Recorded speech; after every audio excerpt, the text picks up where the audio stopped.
mas ainda tem algo nesse time que me incomoda, que é a posição de primeiro volante. O São Paulo não tem ainda um jogador que consegue encaixar com essa dupla Danielzinho e Marcos Antônio. Ontem jogou Bobadilla, que não é primeiro volante, foi mal demais, perdeu o passe, estava sempre atrasado. Aí entrou o Maia. Quem exerceu a posição de primeiro volante ontem foi o Danielzinho. Foi o Danielzinho praticamente, né? Porque o Bobadilla estava... Um losango, né? Vamos dizer assim, né? Um losango com o Danielzinho, Bobadilla pela direita, Marcos Antônio pela esquerda e o Lucas com a liberdade. E os dois atacantes. Então, quem fez essa função de fato foi o Danielzinho. Mas é que o Bobadilla era para ser o cara de mais combate, marcador, e ele perdeu o posse de bola na defesa, fez umas coisas assim que não foram legais. E aí eu sempre fico pensando que falta um primeiro volante nessa formação. Quando o Maia entra, ele entra marcando ninguém, que vem sendo uma tendência do Maia nos últimos jogos. Ele vem entrando muito mal. É uma constância dele. Duas perguntas em uma para você, Renan. Você enxerga que esse time ele precisa ter esse volante pegador, esse primeiro volante de origem, ou dá para jogar com esse trio ali, Bobadilla, Marcos Antônio e Danielzinho? E, acima de tudo, caso vá ter esse primeiro volante, esse cara é o Maia ou é um dos dois dessa dupla aqui, que ainda não foi testada nesse Campeonato Paulista, Negrutti e o Hugo, que está de volta também, que não é exatamente o primeiro volante, mas que pode jogar um pouco mais recuado também. Você acha que seria algo a ser testado, ou é o Maia mesmo, ou joga com esse trio leve? Queria o seu comentário, Renan. Bom, Gabriel, na minha visão depende do jogo. Quarta-feira nós vamos jogar contra a Portuguesa em casa. Na teoria, um jogo que nós teremos muito mais a posse de bola. Nós vamos propor muito mais o jogo. Dá para jogar. Pô, vamos jogar um clássico fora. Vamos estrear contra o Flamengo, mesmo que é no Morumbi, mas se fosse fora. Porra, aí não. Aí a gente já precisa de um primeiro volante. O Ilcim usa o termo... como é que é, Gabriel? Caça-craque. Aí a gente precisa de um caça-craque, né? Pode ser o Negrutti. O Hugo, Gabriel, eles jogavam juntos, né? Na copinha do ano passado, eles jogavam juntos. O Negrutti como primeiro, o Hugo tendo um pouco mais de liberdade. O Hugo ainda a gente precisa de um pouquinho mais de tempo, né? Ele não jogou ainda depois da lesão, mas tem que começar a entrar, tem que começar a ser experimentado também. E tem também, Gabriel, também é uma opção, o menino da base, né? O que tá jogando a copinha, o Matheus Ferreira. Matheus Ferreira, aquele moleque pau de dar em doido, velho. Ele é forte, ele se impõe, ele é alto, ele é embaçado. Quem sabe também pudesse ir testando.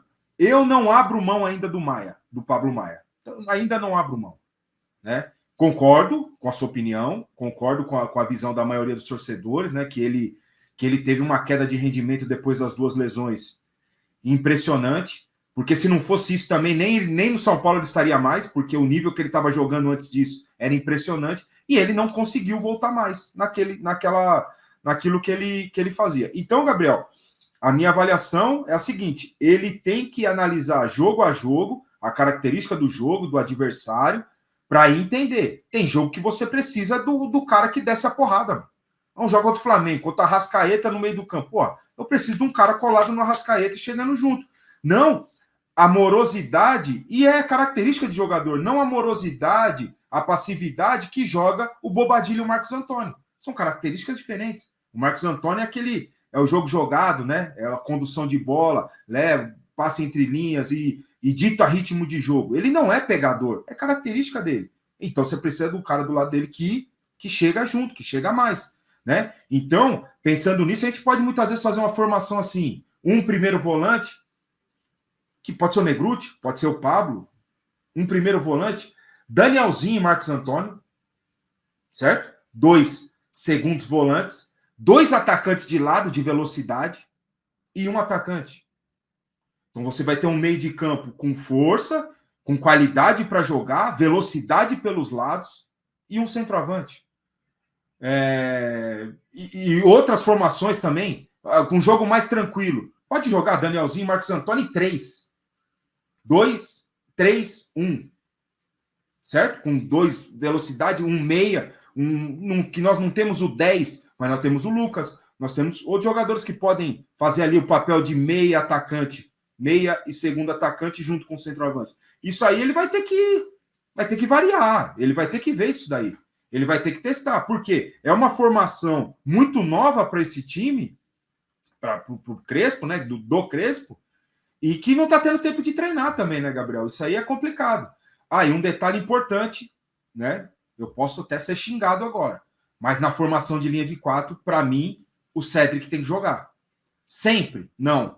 Mas ontem, por exemplo, daí eu não sei se era controle de minutagem, dessas coisas, mas eu critico o Cédric naquela formação, o Gabriel, principalmente, sabe muito bem, na minha opinião, em relação a ele, mas nessa linha de 4, eu acho que ele vai muito bem, e ele fez isso muito bem contra o São Bernardo. Eu não sei se é um controle de carga ali, né, variando ali os jogadores para não correr risco de lesão, mas principalmente fora de casa contra o Corinthians, eu teria jogado com o Cédric de lateral direito.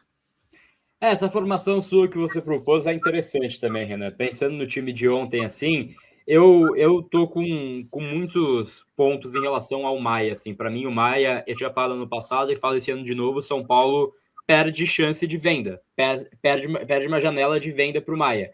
Eu não sei, né, assim, o que aconteceu, a gente sabe que o Botafogo estava interessado, isso não converteu em oferta, tinha a Clube da Alemanha que também não converteu em oferta, mas acho que seria importante que o São Paulo vender o Pablo Maia, para ele pegar novos ares e o São Paulo, de repente, ou pegar um outro volante, ou olhar para dentro do seu elenco e achar alternativas. E eu acho, Marina, não sei a sua opinião, eu também queria ouvir um pouco você em relação a essa formação tática, que tem um cara nesse elenco que ele não compromete quando ele entra com essa pegada de marcação, que é o Negrutti. Eu gosto do Negrutti enquanto zagueiro e acho que ele é versátil. Também. Ele é versátil. Sim, ele é versátil pra caramba. Então, assim, ele faz feijão com arroz ali. O Luan também, que tá no plantel, até foi perguntado no chat aqui, tinha que ser o Luan e tal, ele tá machucado. Acho que o Luan ele já deixou de ser esse cara caça-craque, né? Ele já não tem mais aquela mobilidade para ser esse cara que vai ficar sendo esse jogador de maior pegada no meio. Acho que o Negrutti, ele cola no cara. Ele pode dar o jeito dele de tirar, pode dar carrinho, pode puxar a camisa, pode fazer o que quiser, mas ele é um cara que ele vai colar no adversário.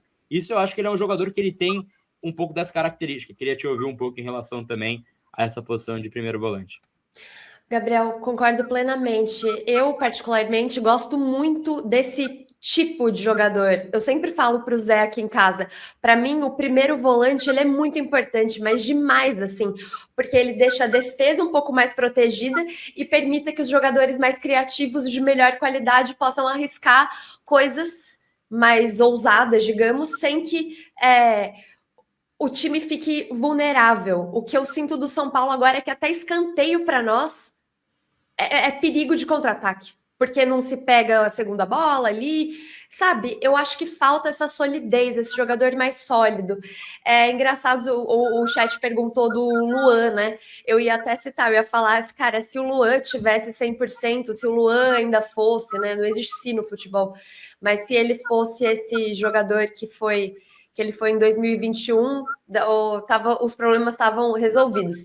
Mas já que ele está machucado e que não vai ter como, eu acho que o Negrutti é sim uma boa opção, porque além dele ter essa pegada de grudar no cara, cutucar, sabe? Incomodar ali o adversário, ele também tem bom passe, ele não é assim um no cego da bola, sabe? Pelo contrário, eu acho que ele, às vezes que ele entrou numas frias, né? Como zagueiro e tudo mais, mas eu acho que como volante ele corresponderia sim, eu acho que é um jogador confiável, que pode ser testado, e o Paulista também, em o São Paulo, fazendo os pontos e tudo mais, principalmente em casa, eu acho que é interessante testar o jogador também, até porque o Bobadilha, cara, eu sei que ele não jogou de primeiro volante necessariamente ontem e tudo mais, mas é um cara que eu não sei o que está acontecendo com ele. Ontem eu fiquei assim bem impressionada negativamente. Eu não sei se ele está mais preocupado com a Copa do Mundo, porque provavelmente ele vai ser convocado, né, para a Copa do Mundo pelo Paraguai. O Paraguai nunca vai para a Copa, então realmente é a chance da vida dele. Mas eu acho que nesse momento São Paulo precisa, em campo, de jogadores totalmente focados no São Paulo. Bobadilha parece que, eu não sei, ele está em câmera lenta, muito mal tecnicamente, ele não desarmou, ele não armou, e outra coisa que ele deixou de fazer, que é uma coisa que, na minha opinião, ele faz bem, que é pisar na área e tentar finalizar em gol.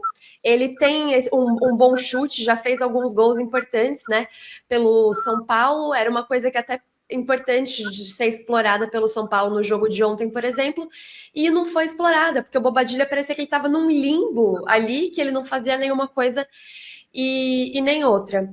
Também não sei se é do esquema que deixa ele apático e meio com essa deficiência na marcação, né?